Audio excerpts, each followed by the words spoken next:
बिकट परिस्थिती म्हणजे जीवनातील कठीण आणि आव्हानात्मक काळ, जिथे प्रत्येक टप्प्यावर संघर्ष, संकटे आणि अडचणी असतात. अशा परिस्थितीत अनेक जण निराश होऊन शिक्षणाच्या महत्त्वाला कमी लेखू लागतात किंवा ते नाकारतात. परंतु शिक्षण हीच अशी अमूल्य संपत्ती आहे जी कोणत्याही परिस्थितीत आपल्याला पुढे जाण्याची दिशा दाखवते. शिक्षण फक्त पुस्तकी ज्ञान मिळवण्यासाठी नसून ते व्यक्तिमत्व विकास, विचारशक्तीचा विस्तार आणि निर्णय क्षमता वाढवण्यासाठी आवश्यक आहे. बिकट परिस्थितीतून मार्ग काढण्यासाठी शिक्षणच आपल्याला योग्य विचार, संयम आणि धैर्य शिकवते. अशा वेळेस शिक्षणाकडे एक प्रकाशस्तंभ म्हणून पाहायला हवं, कारण तेच आपल्याला अंधारातून मार्ग दाखवू शकते. त्यामुळे कोणत्याही कठीण परिस्थितीत शिक्षणाचा त्याग न करता त्याला अधिक प्राधान्य देणे गरजेचे आहे. कारण शिक्षण ही जीवनातील प्रत्येक संकटाचा सामना करण्याची ताकद देणारी शक्ती आहे. कदाचित तुम्ही अशा परिसरात राहता जिथे तुम्हाला सुरक्षित वाटणार नाही, किंवा तुमचे मित्र तुम्हाला अशा सवयी लावतील जे तुमच्यासाठी हानिकारक असू शकतात, किंवा त्या वाईट सवयींना तुम्हाला आकर्षित करण्याचा प्रयत्न करत राहतील.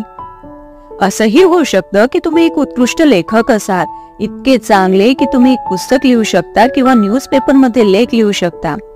परंतु तुम्हाला हे तेव्हाच कळणार जेव्हा तुम्ही तुमच्या वर्गातील इंग्रजीचा पेपर किंवा असाइनमेंट व्यवस्थितपणे सोडवला असेल. कदाचित तुम्ही एक प्रसिद्ध संशोधकही असाल, इतके कुशल की तुम्ही पुढील आयफोन, नवीन औषधं किंवा लस तयार करू शकता. पण तुम्हाला हे तेव्हा समजणार जेव्हा तुम्ही तुमच्या शाळेतील सायन्स प्रोजेक्टवर मनापासून काम कराल. तुम्ही नगराध्यक्ष किंवा उत्कृष्ट नेता बनू शकता, अगदी सुप्रीम कोर्टाचे न्यायाधीश सुद्धा बनू शकता. पण हे तुम्हाला तेव्हाच लक्षात येणार जेव्हा तुम्ही सरकारी कामकाजात भाग घ्याल किंवा वादविवाद स्पर्धेमध्ये सहभागी व्हाल. तुम्ही तुमच्या आयुष्यात काहीही करू शकता याबद्दल मला पूर्ण खात्री आहे, पण त्यासाठी तुम्हाला शिक्षणाची आवश्यकता असेल. तुम्हाला डॉक्टर, शिक्षक, पोलीस अधिकारी बनायचं असेल, किंवा उत्तम आर्किटेक्ट, वकील, सैन्यातील मोठ्या पदावरील सदस्य बनायचं असेल, तर प्रत्येक करिअरसाठी तुम्हाला चांगल्या शिक्षणाची गरज भासणार आहे. तुम्ही शाळेचा अभ्यास थांबवून थेट चांगल्या नोकरीत प्रवेश करू शकत नाही. त्यासाठी तुम्हाला प्रशिक्षण घ्यावं लागेल, मेहनत करावी लागेल आणि शिकावंही लागेल. हे फक्त तुमच्या वैयक्तिक जीवनासाठी आणि भवितव्यासाठी महत्वाचं नाही, तर देशाच्या भविष्यावरही त्याचा परिणाम होणार आहे. तुम्ही तुमच्या शिक्षणाचा कसा वापर करता यावर आपल्या देशाचे भविष्य अवलंबून आहे. आज शाळेत मिळालेले ज्ञानच ठरवेल की आपल्या राष्ट्राला भविष्यातील मोठ्या आव्हानांचा सामना करता येणार आहे की नाही. तुम्हाला सायन्स आणि मॅथ्स मध्ये शिकवलेल्या ज्ञानाची आणि समस्यांचे निराकरण करण्याच्या कौशल्यांची गरज असणार आहे बरं का, ज्यांच्या मदतीने तुम्ही कॅन्सर सारख्या आजारांसाठी उपचार शोधू शकता, नवीन तंत्रज्ञान विकसित करू शकता आणि आपल्या पर्यावरणाचे संरक्षणही करू शकता. तसेच तुम्हाला इतिहास आणि सामाजिक अभ्यासातून मिळालेली दूरदृष्टी आणि विचारशक्ती आवश्यक असेल, ज्याद्वारे तुम्ही दारिद्र्य, बेघरपणा, गुन्हेगारी आणि भेदभाव विरुद्ध लढू शकता आणि आपल्या राष्ट्राला अधिक न्यायपूर्ण आणि मुक्त बनवू शकता. तुम्हाला तुमच्या सर्व वर्गातून मिळालेली सर्जनशीलता आणि अभियांत्रिकी कौशल्याची आवश्यकता असेल, ज्याच्या मदतीने तुम्ही नवीन कंपन्या सुरू करू शकता, नवीन नोकऱ्या निर्माण करू शकता आणि आपल्या अर्थव्यवस्थेला चालना सुद्धा देऊ शकता. पण यासाठी आपल्याला कशाची गरज असणार आहे? आपण आपली प्रतिभा, कौशल्य आणि बुद्धिमत्ता विकसित केली पाहिजे. याच्यामुळे काय होईल? याच्यामुळे आपल्या समोर आलेल्या सर्वात कठीण समस्या आपण सोडवू शकू. आपण हे केलं नाही म्हणजे शाळेत जाणं आपण सोडून दिलं तर काय होईल? आपण स्वतःचाच नाही तर देशाचा विकास सुद्धा आपण थांबवतो आहे. हे तुमच्या लक्षात येतंय का? मला माहित आहे की शाळेत नेहमी चांगलं प्रदर्शन करणं सोपं नसतं. तुमच्या जीवनात सुद्धा काहीतरी प्रॉब्लेम्स असू शकतात, ज्यामुळे तुमचं होमवर्क किंवा क्लासवर्कवर कॉन्सन्ट्रेट करणं कठीण होऊ शकतं, हे मला कळतंय. पण दिवसाच्या शेवटी तुमच्या जीवनातील परिस्थिती, तुम्ही कसे दिसता, कुठून आलात, तुमच्याकडे किती पैसे आहेत किंवा तुमच्या घरी काय चाललं आहे, यापैकी कोणतीही गोष्ट होमवर्क कंप्लीट न करणे, शाळेतील आपली वर्तणूक व्यवस्थित न ठेवणे, शिक्षकांना उत्तरं न देणे यासाठी निमित्त नाही ठरू शकत. शाळेचे क्लास बंक करणे किंवा शिक्षण सोडणे यासाठी तुम्ही कोणतेही कारण देऊन समर्थन करू शकत नाही. कोणतेही निमित्त किंवा आळस तुमच्या यशात अडथळा आणू शकत नाही. जिथे तुम्ही आहात तिथेच थांबावे लागेल असंही नाही, कारण शेवटी तुमचं भविष्य हे तुम्हीच घडवू शकता. येथे भारतात तरुण मंडळी दररोज आपले भविष्य स्वतः लिहित आहेत. म्हणूनच मी तुम्हाला सांगते की तुमच्या शिक्षणासाठी ठोस उद्दिष्ट ठेवा आणि ती पूर्ण करण्यासाठी सर्वतोपरी प्रयत्न करा. आता तुमची गोल्स छोटी छोटी असू शकतात, जसं होमवर्क वेळेवर पूर्ण करणं, वर्गात कॉन्सन्ट्रेट ठेवणं किंवा एखादे चांगले पुस्तक रीड करणं. तुमच्या प्रयत्नांमध्ये सतत सुधारणा करणं हे छोटे छोटे गोल्स तुम्ही ठेवू शकता, कारण शेवटी तुमचे भविष्य हे तुमच्याच हातात आहे. कदाचित तुम्ही तुमच्या आवडीचा कोर्स घेण्याचा निर्णय घेऊ शकता किंवा तुमच्या समुदायात स्वयंसेवा करण्याचं ठरवाल. कदाचित तुम्ही अशा मुलांसाठी उभे राहण्याचा निर्णय घ्याल की त्यांनी त्यांचं असणं किंवा दिसणं यासाठी चेष्टा केली जाते किंवा त्यांना त्रास दिला जातो. अशांना तुम्ही मदत करण्याचा निर्णय घ्याल, कारण मला वाटतं की सर्व तरुणांना शिकण्यासाठी आणि सुरक्षित वातावरणात शिक्षण घेण्याची संधी ही मिळालीच पाहिजे. कदाचित तुम्ही स्वतःची अधिक चांगली काळजी घेण्याचा निर्णय घ्याल, जेणेकरून तुम्ही शिकण्यास अधिक तयार असाल. पण तुम्ही जे काही कराल त्यासाठी मी तुमच्याकडून अपेक्षा करते की तुम्ही त्या गोष्टीला पूर्णपणे समर्पित व्हावं. तुम्ही तुमच्या ध्येयासाठी मनापासून मेहनत घेतली पाहिजे, तरच खऱ्या अर्थाने तुम्हाला यशाचा अनुभव येणार आहे. कधी कधी टीव्ही वरून असं पाहिल्यानंतर आपल्याला असं वाटू शकतं की ही लोक आहेत ती मेहनत न करता श्रीमंत आणि यशस्वी झालेली आहेत, जसं काही रॅपिंग आहे, बास्केटबॉल खेळणं आहे किंवा रियालिटी शो मधील स्टार्स बनणं आहे. पण वास्तविकता तशी नसते. यशामागे नेहमी कठोर मेहनत, सातत्य आणि आत्मविश्वास असावा लागतो. टीव्हीवर जी मिळालेली चमकदमक एका क्षणात मिळालेली नसते. त्यासाठी त्यामागे खूप मेहनत असते, संघर्ष असतो, समर्पण करावं लागतं.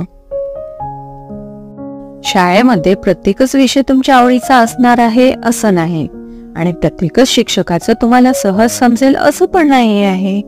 शिवाय प्रत्येकच होमवर्क तुम्हाला तुमच्या आयुष्याशी संबंधित वाटेल असं नाही. तसंच तुम्ही प्रत्येकच गोष्टीत पहिल्याच प्रयत्नात यशस्वी व्हाल असंही होणार नाही. पण एक गोष्ट लक्षात ठेवायची की चुकांमधून शिकता शिकता आपण पुढे जात राहिलं पाहिजे, कारण अपयश हा यशाचा एक भाग असतो आणि ते तुम्हाला अधिक चांगले शिकण्यासाठी मदत करीत असतो. जगातील काही सर्वात यशस्वी लोक तेच आहेत ज्यांना सर्वाधिक अपयश आलं आहे. आता उदाहरण घ्यायचं झालं तर J.K. रॉलिंग यांनी आपलं हॅरी पॉटर हे बुक लिहिलं.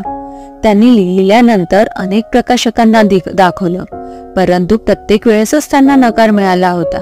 असाच नकार त्यांना 12 वेळा मिळाला. तरी त्यांनी हार मानली का? नाही. पण पुढे जाऊन हॅरी पॉटर सिरीज ही जगभरात प्रसिद्ध झाली. तसेच मायकल जॉर्डन हा जगभरातील उत्कृष्ट बास्केटबॉल खेळाडूपैकी एक आहे. त्याला हायस्कूलमध्ये जी बास्केटबॉल टीम होती त्यातूनच वगळण्यात आलं होतं. त्याने अनेक वेळा खेळ गमावला, अनेक वेळा चुकीचे शॉट्स मारले, परंतु या अपयशामुळे त्याने अधिक मेहनत घेऊन आपला खेळ सुधारला. जॉर्डनने एकदा म्हटलं होतं की मी माझ्या आयुष्यात पुन्हा पुन्हा अपयशी ठरलो आहे आणि म्हणूनच मी यशस्वी झालो आहे. कोणत्याही गोष्टी कोणीही जन्मताच कुशल असत नाही. कौशल्य हे मेहनत, सराव आणि सातत्याने सुधारण्याच्या प्रक्रियेतून विकसित होत असतो. आपण नवीन काहीतरी शिकायला सुरुवात करतो तेव्हा आपण त्यात लगेचच काही एक्सपर्ट होत नाही. समजा आपण एखादा खेळ खेळायला घेतला, पण पहिल्याच दिवशी एक्सपर्ट होणार का? नाही. त्यासाठी आपल्याला वेळ द्यावा लागेल, प्रॅक्टिस करावी लागेल. आता आपण गणितातलं एखादं एक्झाम्पल आपल्याला सॉल्व्ह करायचं आहे. मग कधी कधी ते आपल्याला पहिल्याच प्रयत्नात जमत नाही, परंतु आपण ते पुन्हा पुन्हा सॉल्व्ह केलं, त्यात आपलं काय चुकलं ते बघितलं आणि ते योग्य तऱ्हेने आपण सॉल्व्ह करण्याचा प्रयत्न केला तर ते आपल्याला नक्कीच जमेल. तसंच एखादी गोष्ट समजून घेण्यासाठी ती पुन्हा पुन्हा वाचायची किंवा अभ्यासाची गरज असते. मदत मागणं कमजोरीचं लक्षण नसून ते आपल्या आत्मविश्वासाचं आणि प्रामाणिकपणाचं लक्षण आहे. कारण मदत मागणं म्हणजे आपल्या मर्यादा ओळखून त्यावर काम करण्यासाठी दुसऱ्यांची मदत स्वीकारतो. त्यातून आपल्याला नवीन ज्ञान मिळते आणि पुढे जाण्याचा मार्गही सापडतो. तुमच्या आजूबाजूला असलेले अनुभवी व्यक्ती जसं की तुमचे पालक, शिक्षक, आजी आजोबा किंवा प्रशिक्षक यांचं मार्गदर्शन तुम्हाला तुमचे ध्येय गाठण्यास मदत करू शकते. ते नेहमीच तुमचं भलं विचारतील आणि योग्य सल्ला देतील. आणि तरीही एखाद्या वेळी तुम्ही संघर्ष करत असाल, निराश असाल किंवा इतरांनी तुमच्यावरचा विश्वास सोडला आहे असं तुम्हाला वाटत असेल तरी स्वतःवरचा विश्वास कधीही सोडू नका. कारण जेव्हा तुमचा स्वतःवरचा विश्वास नसेल तेव्हा तुमचा इतर कोणावरही विश्वास राहणार नाही. आपल्या राष्ट्राची कथा ही अशा लोकांची कथा ज्यांनी परिस्थिती कठीण झाल्यावर हार मानली नाही. ही कथा आहे अशा लोकांची ज्यांनी अधिक कष्ट केले, ज्यांचे आपल्या देशावर खूप प्रेम होते. ही कथा आहे अशा विद्यार्थ्यांची ज्यांनी जिथे तुम्ही आज बसले आहात तिथे बसून त्यांनी क्रांती केली आणि राष्ट्राची स्थापना केली. ही कथा अशा तरुण लोकांची, विद्यार्थ्यांची जिथे तुम्ही आज आहात तिथे बसून त्यांनी महामंदीला आणि जागतिक युद्धाला तोंड दिले, ज्यांनी नागरी हक्कासाठी लढा दिला आणि चंद्रावर आपला माणूस पाठवला. ही कथा आहे अशा विद्यार्थ्यांची ज्यांनी 20 वर्षापूर्वी जिथे तुम्ही आहात तिथे बसून गुगल, ट्विटर आणि फेसबुकची स्थापना केली आणि ज्यांनी एकमेकांशी संवाद साधण्याचा मार्ग बदलला. म्हणूनच मी आज तुम्हाला विचारू इच्छिते, तुमचे योगदान काय असणार आहे? तुम्ही कोणत्या समस्यांचं समाधान करणार आहात आणि कोणत्या गोष्टींचा शोध लावणार आहात? तुमच्या वर्गखोल्या, तुमची पुस्तकं, तुम्हाला शिकण्यासाठी आवश्यक असलेली उपकरणं आणि संगणक मिळवून देण्यासाठी तुमचे शिक्षक, तुमचे पालक कठोर परिश्रम करीत आहेत. पण तुम्हालाही तुमचं काही ना काही कॉन्ट्रीब्युशन द्यावंच लागेल. त्यामुळे मी अपेक्षा करते की तुम्ही यावर्षी अभ्यासाप्रती गंभीर व्हाल आणि तुम्ही जे काही कराल त्यामध्ये तुमचं सर्वोत्तम प्रयत्न द्याल. तुमचे कुटुंबाला, तुमच्या देशाला निराश करू नका आणि महत्वाचं म्हणजे स्वतःलाही निराश करू नका. आम्हाला अभिमान वाटेल असं करा. धन्यवाद. तुम्हाला हा व्हिडिओ कसा वाटला कमेंटमध्ये लिहून जरूर कळवा.